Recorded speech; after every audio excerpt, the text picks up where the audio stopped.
बिस्मिल्लाहिर्रहमानिर्रहीम। 12वां सवाल हमने शुरू करना है। 12वां सवाल जो है वो रेशो फार्मूला से मुताल्लिक है। इसीलिए उस सवाल की तरफ जाने से पहले रेशो फार्मूला का पता करते हैं कि आखिर वो क्या है, उसका प्रूफ करेंगे आज हम, और पहले उसकी स्टेटमेंट की तरफ आते हैं। रेशो फार्मूला कि अगर हमारे पास ए और बी दो पॉइंट्स हैं जिनके पोजीशन वेक्टर ए और बी हैं, ये उसकी स्टेटमेंट बता रहा हूँ, ठीक है जी। तो P एक ऐसा पॉइंट है जो A और B को P रेशो Q में डिवाइड करता है। तो फिर then the position vector of P is given. तो फिर जो P के पोजीशन वेक्टर हैं उसको R से रिप्रेजेंट किया जाता है, वो इज इक्वल टू है QA प्लस PB डिवाइड करेंगे P प्लस Q से। ये रेशो फार्मूला है बच्चों। दोबारा से रिपीट कर देता हूँ, R is equal to QA plus PB over P plus Q। आपने यही फार्मूला याद रखना है, इसी को ही आगे हम प्रूव करेंगे।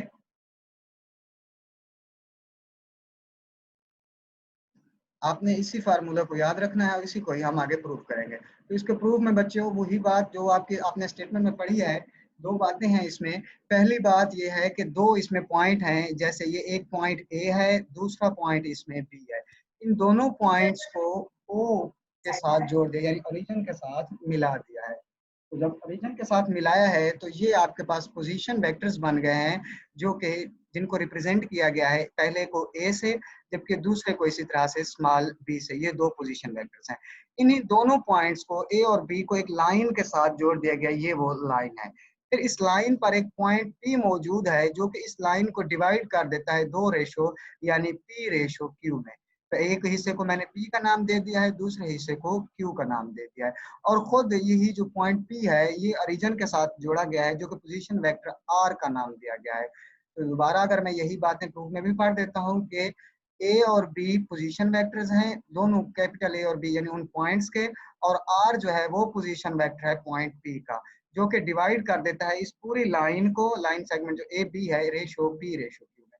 अब अगर हम देखें कि मेजरमेंट रेशो ए पी जो है, ए से पी तक की रेशो, इसी तरह से आपके पास पी से बी तक की जो रेशो है, ये दरअसल ये देखें measurement A P ratio measurement P P is equal to है पी रेशो क्यू। क्या हमारे पास इसमें ऑप्शन थे? पी और क्यू। तो ये दोनों आपस में इसके इक्वल है। अब जब भी आपके पास रेशो का साइन आता है, इसका मतलब ये होता है कि वैल्यू जो है वो डिवाइड हो रही होती है। तो इसी ए पी के नीचे दूसरी जो वैल्यू है यानी पी बी वाली वो डिवाइड हो गया। इसी तरह दूसरी साइड पर भी ऐसे लिखा जाएगा पी ओवर क्यू। अब आप इनको क्रॉस मल्टीप्लाई कर लें, यानी क्यू इधर ए पी से मल्टीप्लाई हो जाएगा और इसी तरह से पी जो है वो पी बी से मल्टीप्लाई हो जाएगा। नेक्स्ट स्टेप में आपने करना यह है कि जो एम लिखा हुआ है यानी मेजरमेंट लिखा है वो हटा दें, कोई फर्क नहीं पड़ता, आप उसको सिंपली भी लिख सकते हैं, बात एक ही है। तो इसी तरह से Q A P is equal to P, आगे पी बी लिखा हुआ है। अब जरा अगर हम इनको देखें, क्यू तो ऐसे लिखा हुआ है लेकिन ए पी की जगह लिखा हुआ है आर माइनस ए। वो कैसे आया है? दरअसल वो ऐसे आया है बच्चों, ए पी जो है वो उसको आप उस सिंपल पोजीशन वेक्टर वाली फॉर्म में लिखेंगी, यानी ओ पी माइनस ओ ए की फॉर्म में। तो ओ पी माइनस ओ ए लिखेंगी। ओ पी दरअसल पोजीशन वेक्टर उसका आर है, माइनस ओ ए का पोजीशन वेक्टर ए है। इसी तरह दूसरी साइड पर पी लिख के बाद पी बी है तो उसको भी अगर आप पोजीशन वेक्टर की फॉर्म में लिखेंगी तो वो बनेगा O B minus O P.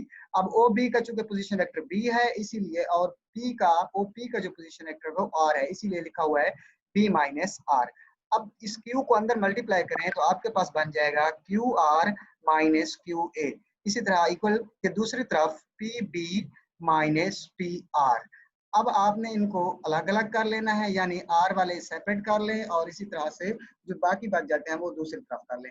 यानी कि क्यू आर जैसे इधर लिखा हुआ है वो इस साइड पे लिखा रहे, माइनस का पी आ रहा है इस तरफ आएगा तो प्लस का हो जाएगा, यानी P R plus Q R is equal to, इधर आपका माइनस का क्यू ए था तो इधर आकर प्लस का क्यू ए हो जाएगा, और प्लस का पी भी ऑलरेडी मौजूद था। अब इन दोनों में देखें तो आर कॉमन है, आर कॉमन ले लिया, बाकी बच गया पी प्लस क्यू। जबकि दूसरी तरफ अब आपके पास कुछ भी कॉमन मौजूद नहीं है, तो इनको सिंपली ऐसे ही लिखा गया है Q A plus P B. Next step में देखें आपके पास ये P प्लस क्यू इधर मल्टीप्लाई हो रहा था R के साथ, जब ये इक्वल की दूसरी तरफ जाएगा तो इस सारे के साथ डिवाइड हो जाएगा। यानी आप सिंपल लिख सकती हैं R इज इक्वल टू है Q A plus P B, और नीचे Q प्लस पी लिखें या P प्लस क्यू लिखें, उससे बेटा कोई भी फर्क नहीं पड़ता। 2 प्लस 3 लिख दें या 3 प्लस 2 लिख दें, बात एक ही है। इस पे आगे हम सवाल भी करेंगे तो आपको पता भी चल जाएगा। एक बार दोबारा से बता देता हूँ, फार्मूला जो आज आपने पढ़ा रेशो फार्मूला है, इसका आपने प्रूफ भी करना है। जब आप असाइनमेंट जमा कराएंगी तो उसमें ये आपने लिखना भी होगा। तो R इज इक्वल टू है QA plus PB over P plus Q लिखें या Q प्लस P लिखें, कोई फर्क नहीं पड़ता। ये हो गया रेशो फार्मूला। इसी रेशो फार्मूला की बुनियाद पर हमने जो सवाल करना है वो है सवाल नंबर आपके पास 12। वो है find the position vector of the point of division of the line segment joining the following pair of points in the given ratio। In ratio के साथ आपके पास पॉइंट्स गिवन है, उनको आपने लिखना है। तो पहला जो पॉइंट है वो C है, विद पोजीशन वेक्टर है आपके पास 2i माइनस 3j, जबकि दूसरा पॉइंट D है और उसके पोजीशन वेक्टर है 3i plus 2j in the ratio 4:3। 4:3 का मतलब यह है जिस तरह आपके उस फार्मूला में लिखा हुआ था P रेशियो Q, यानी P ratio Q is equal to 4:3। अगर हम पहले पोजीशन वेक्टर की बात करें तो वो है C, वो is equal to 2i minus 3j, और दूसरे पोजीशन वेक्टर की बात करें तो वो है 3i प्लस 2j यानी D वाला। अब यहाँ पर वर्ड C और D लिखे हुए हैं, जो आपने रेशियो फार्मूला पढ़ा उसमें A और B लिखे हुए हैं, कोई फर्क नहीं है, ये जस्ट रिप्रेजेंटेशन है कि A और B लिखें या C और D लिखें। तो अगर हम इसके हवाले से बात करें तो जो पॉइंट P है सवाल में लिखा हुआ है तो वो डिवाइड करता है CD को, रेशियो कौन सी में 4:3 में।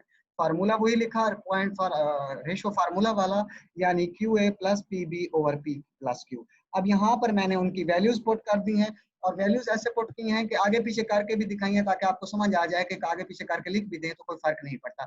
जैसे मैंने पहले PB की वैल्यू लिख दी है, P की वैल्यू जैसे P रेशियो Q है तो यहाँ हमारी पहली वैल्यू जो है वो P की 4 है, जो दूसरी वैल्यू है वो Q की है और वो 3 है, तो इसलिए PB पहले लिखा है तो 4, और B की जगह हमारे ये दूसरा पार्ट था यानी D वाला 3i प्लस 2j, फिर प्लस है फार्मूले में, फिर QA लिखा है यानी 3, Q की जगह पर हमारे सवाल में 3 है, और इसी तरह से A की जगह पर यहाँ ये C वाली वैल्यू आई यानी 2i माइनस 3j। तो ये पुट कर दी है वैल्यू, और नीचे P प्लस Q था यानी जो 4:3 लिखा हुआ था उसी को सम की सूरत में लिखा है यानी 4 प्लस 3। अब इन तमाम को सिंप्लीफाई करते हैं, 4 को अंदर मल्टीप्लाई करेंगी तो 12 आई हो जाएगा, और आगे 2 से मल्टीप्लाई करेंगी तो 8j हो जाएगा। इसी तरह से प्लस 3 को मल्टीप्लाई करेंगी 2 से तो 6i, और इसी तरह से माइनस 9j। अब एडिशन का रूल ये होता है कि फर्स्ट कोऑर्डिनेट जो है फर्स्ट के साथ, सेकंड सेकंड के साथ, यानी आई वाले के साथ और जे वाले जे के साथ।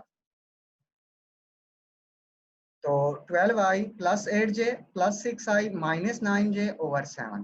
तो 12i प्लस 6i 18 हो गए, और 8 इसी तरह से माइनस 9 है तो माइनस 1, नीचे तो वही 7 है, मैंने उनको सेपरेट करके लिख दिया है। यहाँ तक आपका इसका पहला पार्ट है, जबकि इसका दूसरा पार्ट है बच्चों वो भी इसी तरह से ही है। तो उसमें पॉइंट E है with the position vector 5i, and point F जो है with position vector 4i plus j in the ratio 2:5। बच्चों नाम चेंज है और कोई फर्क नहीं है, सिर्फ और सिर्फ आपने जो फार्मूला पढ़ा उसमें A और B थे, यहाँ आप E और F हैं, जिस तरह पीछे C और D थे, उससे कोई फर्क नहीं पड़ता। तो E के पोजीशन वेक्टर जो हैं वो लिखने हैं, E के पोजीशन वेक्टर लिखे 5i, जबकि F के लिखे तो वो 4i प्लस j हैं। अब यहाँ पर पॉइंट P जो है उसका पोजीशन वेक्टर R है, वही फार्मूला हमने लिखा कि R इज इक्वल टू है QA plus PB plus P plus over P plus Q, और रेशो जो है इस सवाल में वो है 2:5। अब आगे देखें, जस्ट जो वैल्यूज हमें गिवन है वो पुट की हैं। Q की जगह पर हमारे सवाल में ये 5 है, यानी P रेशो Q होता है, जो पहली वैल्यू होती है वो P की होती है, जो दूसरी होती है वो Q की होती है, इसलिए 5 A की जगह पर हमारे सवाल में जो पहला गिवन था पोजीशन वेक्टर वो 5i है, प्लस P है, P की जगह पर 2 लिखा है, और B की जगह पर जो दूसरा है यानी 4i प्लस j है। अब अंदर इसको मल्टीप्लाई करेंगे तो ये 25i और प्लस ये हो जाएंगे 8i प्लस 2j। अब इनको ऐड कर लेंगे यानी 25i plus 8i that is 33, और प्लस इसी तरह से 2j, जे का और कोऑर्डिनेट है नहीं, और नीचे उसी तरह से 7 से आप डिवाइड कर देंगे, सेपरेट हो जाएगा। बुक में इसका जवाब गलत लिखा हुआ है बच्चों, इसको आप लोगों ने ठीक कर लेना है। बुक आंसर यही आता है जो मैंने यहाँ पे लिखा हुआ है, बुक में कुछ और लिखा हुआ है, दुरुस्त कर लीजिएगा। नेक्स्ट देखें, आपके पास क्वेश्चन नंबर 13 है, उसमें यह है कि प्रूव करना है। इस सवाल को थोड़ा समझाने से पहले मैं एक बात आपको बताता चलूं कि थोड़ा इसको ध्यान से समझिएगा, इसकी स्टेटमेंट में ही सॉल्यूशन है एक तरह का, अगर आप इसको स्टेटमेंट को समझ लेंगी तो सॉल्व करना आसान हो जाएगा। Prove that the line segment joining the midpoints of two sides of a triangle is parallel to the third side and half as long. इसके दो हिस्से हैं सवाल के। पहला हिस्सा ये है कि आपने प्रूव करना है कि एक लाइन सेगमेंट यानी एक लाइन है, एक लाइन का टुकड़ा है जो कि ज्वाइन करता है एंड पॉइंट को, सॉरी मिड पॉइंट को ऑफ टू साइड्स, दो साइड्स किस चीज की, ट्राइंगल की, वो पैरेलल है टू द थर्ड साइड, तीसरी साइड के पैरेलल है। जबकि इसी सवाल का दूसरा हिस्सा है कि हाफ एज लॉन्ग, कि लेंथ में उससे हाफ है वो। तो सपोज मिसाल के तौर पर मैं कहता हूं कि ए बी सी जो है वो एक ट्राइंगल है, जिसमें ये मैंने आपके सामने एक ट्रायंगल ड्रा की है, ये ए बी सी एक ट्रायंगल है। सवाल ये है कि इस ट्रायंगल के मिड पॉइंट कोई भी दो साइड्स को, ये जिस तरह एक साइड ये है मैंने ली, एक साइड ये ली, इन दोनों साइड्स को एक लाइन के साथ जोड़ा है जिसको मैंने डी ई का नाम दिया हुआ है। ये जो लाइन है, इस तीसरी लाइन यानी ये वाली जो लाइन है, इसके पैरेलल है। पहला हिस्सा ये है कि ये जो मिड पॉइंट को जोड़ने वाली लाइन है, ये वाली लाइन डी ई, वो दरअसल पैरेलल है इस तीसरी लाइन यानी बी सी के। एक हिस्सा ये है। दूसरा इस सवाल का हिस्सा ये है कि यही लाइन दरअसल लेंथ में उसका हाफ है। दो बातें आपने प्रूव करनी है। तो पहली बात की तरफ चलते हैं। मैंने ट्रायंगल ड्रा की है, उसके ये तीन पॉइंट्स हैं ए बी और सी। उन्हीं को पोजीशन वेक्टर की फॉर्म में लिखा है, ए के लिए स्मॉल ए, इसी तरह बी के लिए स्मॉल बी, जबकि सी के लिए स्मॉल सी। और डी ई जो है वो क्या है, मिड पॉइंट्स हैं ऑफ साइड्स ए, ठीक है जी, एंड ए सी रिस्पेक्टिवली। अब जब भी मिड पॉइंट है तो इसका मतलब ये है कि आपने मिड पॉइंट फार्मूला की मदद से इनकी वैल्यूज लिख सकती हैं। और डी दरअसल क्या आ जाएगा, ये ए और ये बी उस जिस लाइन पर वो मौजूद हैं उनका सम करते हैं और 2 से डिवाइड करते हैं, यानी ए प्लस बी ओवर 2, ये डी साइड के लिए हो गया। इसी तरह जब आप पॉइंट ई की बात करेंगी तो उसके लिए क्या होगा, इधर मौजूद है ए और सी, तो इसी तरह सम और उसको डिवाइड कर देंगे 2 पे, यानी ए प्लस सी ओवर 2। ये मिड पॉइंट के लिए रूल है। अब हमने जो बात प्रूव करनी है, we have to prove that D E जो है, पहली बात ये है कि डी ई पैरेलल है बी सी के, डी ई पैरेलल है बी सी के। जबकि दूसरी बात ये है कि डी ई जो है वो हाफ है तीसरी साइड यानी बी सी के। पैरेलल के लिए बच्चों बताता चलूं कि पैरेलल कोई भी वेक्टर्स तब होते हैं जब वो एक दूसरे के बिल्कुल इक्वल मैग्नीट्यूड, या आप मैग्नीट्यूड जो है, सॉरी इक्वल नहीं, एक दूसरे की स्केलर मल्टीपल होते हैं। मिसाल के तौर पर D E is equal to, उसको आप सिंपली लिख सकते हैं लैम्डा बी सी। आमतौर पर यही लिखा जाता है या यूं लिखा जाता है v is equal to lambda u. तो लैम्डा की जगह कोई भी आपके पास कांस्टेंट वैल्यू आ जा सकती है। तो इस तरह के जो वेक्टर्स होंगे उनको मल्टीप्लाई करने से वो इक्वल आएंगे, तो वो वाले वेक्टर्स पैरेलल कहलाते हैं। तो पैरेलल के लिए इसीलिए मैं पहले डी ई की वैल्यू फाइंड करता हूँ, वही फार्मूला जो पहले पढ़ रखा है आपने, D E is equal to O E minus O D. अब ओ ई की भी पहले हमने वैल्यू लिखी है, ओ डी की भी वैल्यू लिखी है, वो दोनों वैल्यूज यहाँ लिख के सब्ट्रैक्ट करेंगी तो आप देखें नीचे दो ही, दोनों में सेम वैल्यू मौजूद है, तो आप एलसीएम लेंगी, बाकी ऊपर एज इट इज लिखा जाएगा ए प्लस सी माइनस ए माइनस बी हो जाएगा। ए से कट हो जाएगा, बाकी बच जाएगा सी माइनस बी ओवर 2। अब c माइनस बी ओवर 2 को आप इस तरह भी लिख सकती हैं, हाफ यानी 1 ओवर 2 अलग कर सकती हैं और c माइनस बी। अब यहाँ से ये एक चीज फाइंड होगी डी ई। दूसरी बात इसमें थी कि बी सी जो आपने प्रूव करके देनी है कि वो पैरेलल है, तो बी सी के लिए फार्मूला होगा ओ सी माइनस ओ बी। अब क्योंकि ओ सी का पोजिशन वैक्टर की वैल्यू तो सी थी, जबकि ओ बी की बी थी, तो इसलिए सिंपल इनको सी माइनस बी लिखा है, इनका मजीद सॉल्यूशन पॉसिबल नहीं है। अब इस दोनों इक्वेशन से एक बात वाजे होती है कि डी ई जो है वो दरअसल हाफ ऑफ बी सी है, यानी ये देखें आपके पास जो वैल्यू आई है डी ई की, वो आई है हाफ सी माइनस बी, और खुद c माइनस बी दरअसल तो इक्वल है बी सी के, इसीलिए इस c माइनस बी को हटाकर यहाँ पर आप बी सी लिख सकती हैं। इससे साबित हो गया कि डी ई जो है वो इक्वल है हाफ ऑफ बी सी के। तो इससे ये बात प्रूव हुई कि ये एक दूसरे के पैरेलल है। पैरेलल के लिए दोबारा बता देता हूँ, एक दूसरे का स्केलर मल्टीपल है। देखें यहाँ पर 1 ओवर 2 स्केलर मल्टीपल है, एक दूसरे के इक्वल आ गए हैं लेकिन बीच में 1 ओवर 2 आ गए। जिस तरह मैंने मिसाल दी कि v is equal to lambda u है, यहाँ इस सवाल में लैम्डा की वैल्यू 1 ओवर 2 है। दूसरे इसमें बात प्रूव करनी थी कि डी ई जो है वो उस दूसरे वाले की लेंथ हाफ है, तो बिल्कुल वो बात भी साबित हो गई कि D E is equal to है हाफ बी सी के। तो बच्चों ये आपका ये वाला सवाल हो गया। उसके बाद नेक्स्ट आपके पास है क्वेश्चन नंबर 14। उसमें आपने जो बात साबित करनी है वो थोड़ी डिफरेंट है। एक पहले बात आपने पढ़ रखी है पैरेललोग्राम के हवाले से, एक वो बात साबित करनी है। दूसरी बात यह है कि इसमें जो एक नई चीज का जिक्र आता है वो क्वाड्रिलेटरल का आता है, यानी prove that the segment joining the mid points of two sides of a quadrilateral taken in order form a parallelogram. कि आपने साबित करना है कि किसी भी क्वाड्रिलेटरल के कोई भी साइड्स को आप जोड़ें और उनके जोड़ने से, उनके ज्वाइन करने से जो फिगर बनती है, जो डायग्राम बनती है, शेप बनती है, वो एक पैरेललोग्राम की बनती है। पहली बात तो ये है क्वाड्रिलेटरल जो शेप है वो कौन सी शेप है बच्चों? वो एक ऐसी शेप है जिसमें चार साइड्स होती हैं, या आप यूं समझ लें चार कोने होते हैं। ठीक है, जैसे मैंने आपके सामने एक बनाई हुई है। अगर आप थोड़ी सी, ये चार कोनों वाली वैसे रेक्टेंगल भी होती है, पैरेललोग्राम भी हो सकते हैं, लेकिन थोड़ी सी उससे आप डिफरेंट बना सकती हैं। तो मैंने एक से बनाई है पैरेलल शक्ल जो कि क्वाड्रिलेटरल है, जिसकी चार साइड्स हैं और चार यानी कि अपना उसके कोने भी हैं या एंगल्स भी हैं। इन चारों साइड्स को आपस में जोड़ना है। अब पहले तो मैंने उन चारों साइड्स के नाम रखे हैं, जैसे ये ए है, इसमें एक ये पॉइंट बी है, ये सी है और ये डी है। फिर इनके मिड पॉइंट्स को सवाल में कंडीशन थी कि इनको ज्वाइन करना है। जैसे पहले पॉइंट्स को मैंने ये इसको इसके साथ जोड़ दिया है, इसको नाम दिया ई का, जबकि दूसरे को नाम दिया है एफ का। इसी तरह से इसको इसके साथ जोड़ना है और ये हो गया आपका पॉइंट जी। और इसी तरह से इस तीसरे को इसके मिड पॉइंट के साथ जोड़ना है, ये हो गया एच। और दोबारा से यहाँ पे इसके साथ जोड़ना है। इनके जो एरोज लगे हुए हैं ये बच्चों वेक्टर्स रूल्स के मुताबिक लगे हुए हैं आपके पास, यानी ई से लेकर एफ की तरफ, फिर एफ से जी की तरफ। बिल्कुल इसी तरह ई से लेकर एच की तरफ और एच से जी की तरफ आपने भी इसी तरह ही करना है। अब आपके पास कंडीशन ये है कि आपने प्रूव ये करना है कि ये जो चार चीजें आपको चार साइड्स नजर आ रही हैं ये वाली, यानी ई एफ, एफ जी और ई एच और एच जी, ये चार साइड्स, ये बात आपने प्रूव करके देनी है कि ये एक पैरेललोग्राम को शो करती हैं। तो पैरेललोग्राम के लिए बच्चों कंडीशन आपने पढ़ रखी है कि तब पैरेललोग्राम होगी कि अगर उसकी दो साइड्स आपस में इक्वल है।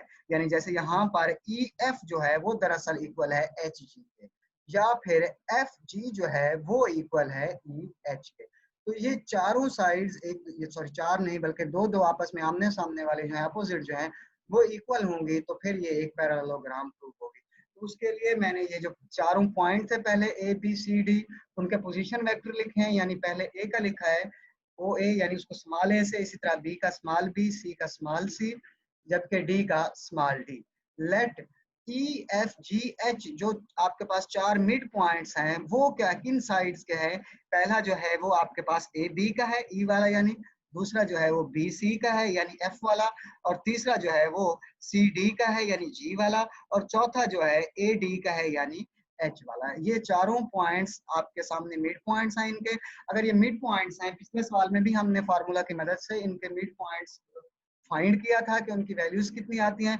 अब चूंकि जो पहला पॉइंट ई है वो मौजूद है ए और बी के मिड में, यानी मिड के लिए आपको इन दोनों के पोजीशन वेक्टर को सम करके 2 पर डिवाइड करना होगा, a plus B over 2, A B इन दोनों को सम और नीचे 2 से डिवाइड। इसी तरह दूसरा जो पॉइंट है वो f वाला है, और f जो पॉइंट है वो दरअसल मौजूद है बी और सी के दरमियान। तो इसीलिए उन दोनों का सम और 2 पर डिवाइड करेंगे, यानी बी प्लस सी ओवर 2। इसी तरह से आपका जो तीसरा पॉइंट है जी, वो दरअसल सी और डी के मिड में मौजूद है, इसीलिए सी प्लस डी और उसको भी 2 से डिवाइड। और चौथा पॉइंट जो है एच, वो दरअसल मौजूद है डी और ए के दरमियान, तो इनको भी आप सम करेंगे, यानी ए प्लस डी ओवर 2। ये चारों पॉइंट्स मिड पॉइंट्स जो थे ये फाइंड हो गए। एक बार फिर से बता देता हूँ, ई का बनेगा ए और बी का सम और 2 पर डिवाइड, एफ का बनेगा बी और सी का सम और 2 पर डिवाइड, जी का बनेगा सी और डी का सम और 2 पर डिवाइड, और एच का बनेगा ए और डी का सम और 2 पर डिवाइड। ये चारों मिड पॉइंट है। सवाल ये था कि इन चारों जो मिड पॉइंट हैं इनको मिलाने से, इनके जोड़ने से दरअसल एक पैरेललोग्राम प्रूव होता है। अब पैरेललोग्राम के लिए यही कंडीशन है कि हमने इनको इक्वल प्रूव करना है। तो इक्वल तब प्रूव करेंगे, पहले हम ये चीजें फाइंड कर लें। तो here we have to prove that EFGH is a parallelogram। तो अगर हम EF की बात करें, EF की बात करें तो उसके लिए OF माइनस OE आ जाएगा। OF मैंने पीछे फाइंड करके लिखा है दोबारा यहाँ पे B प्लस सी ओवर 2 माइनस OE यानी A प्लस B ओवर 2। इसी तरह से दूसरा जो है आपके पास, आपने यहाँ पे एलसीएम लेना है 2, बाकी ऊपर एज इट इज आएंगी, माइनस इधर मल्टीप्लाई होगा तो माइनस ए माइनस बी। अब एक बी पॉजिटिव है एक नेगेटिव है, दोनों कट हो जाएंगे, बाकी आपके पास बच जाएगा सी माइनस ए और नीचे एज इट इज 2 लिखा जाएगा। ये हो गया हमारा एक पॉइंट ई एफ। दूसरा पॉइंट है इसमें एफ जी, तो उसके लिए भी ओ जी माइनस ओ एफ। ओ जी और ओ एफ की वैल्यू ऊपर पहले हमने पोजीशन वेक्टर्स की फॉर्म में लिखी है, वो पुट कर देंगे। अब एलसीएम लेंगे, 2 एलसीएम आएगा सी प्लस डी, ऐसे ही दरम्यान में माइनस है, मल्टीप्लाई होगा तो माइनस बी माइनस सी। एक सी प्लस का है एक सी माइनस का है, दोनों आपस में कट हो जाएंगे, बाकी बच जाएगा डी माइनस बी ओवर 2। इसी तरह से बाकी के जो पॉइंट्स हैं जैसे एच जी है उसको भी आप ऐसे ही लिखेंगी, ओ जी माइनस ओ एच, और ओ जी और ओ एच की वैल्यूज पुट करेंगे। उन वैल्यूज को पुट करने के बाद आपने उनका एलसीएम लेना है, जिस तरह बाकी के दोनों पार्ट्स में लिया। एलसीएम लेके बच्चों आपके पास वैल्यू बाकी बच जाएगी, डी और डी आपस में कट जाएंगे और बाकी बच जाएंगे सी माइनस ए ओवर 2। ये दोनों वैल्यूज आपके पास इसकी बच गई। उसके अलावा बाकी देखें आपके पास जो आखिरी पॉइंट था ई एच वाला, वो आपके पास ओ एच माइनस ओ ई की फॉर्म में आ जाएगा। तो A plus D over 2, O H की वैल्यू माइनस ओ ई के लिए ए प्लस बी ओवर 2। अब ए एक प्लस है एक माइनस है, वो दोनों कट जाएंगे, बाकी बच गया है डी माइनस बी ओवर 2। अब ये चारों वैल्यूज फाइंड होगी। इन चारों वैल्यूज से हमें ये पता चला कि जो वैल्यू ई एफ की है वो दरअसल इक्वल है एच जी की वैल्यू के, और जो वैल्यू एफ जी की है वो इक्वल है ई एच के। और पैरेललोग्राम के लिए यही कंडीशन होती है कि दो अपोजिट साइड्स जो हैं वो एक दूसरे के इक्वल हो। अगर मैं देखूं एक आपको चले दिखा भी देता हूं, ई एफ की वैल्यू जो है वो एच जी के इक्वल है और एफ जी की वैल्यू जो है ई एच के इक्वल है। जैसे ई एच की value D minus B over 2 आई है, इसी तरह से आपके पास जो एफ जी है उसकी वैल्यू भी डी माइनस बी ओवर 2 आई है, ये वाली। इसी तरह से आपके पास जो दूसरी साइड थी यानी ई एफ वाली, वो भी सी माइनस ए ओवर 2 आई है, जबकि जो इसके अपोजिट साइड है ई एफ के, वो थी आपके पास एच जी वाली, वो भी सी माइनस ए ओवर 2 आ जाएगी। तो बच्चों ये एक पैरेललोग्राम प्रूव होगी। ये आपकी एक्सरसाइज 7.1 थी। यहाँ तक आपने इसको करना है।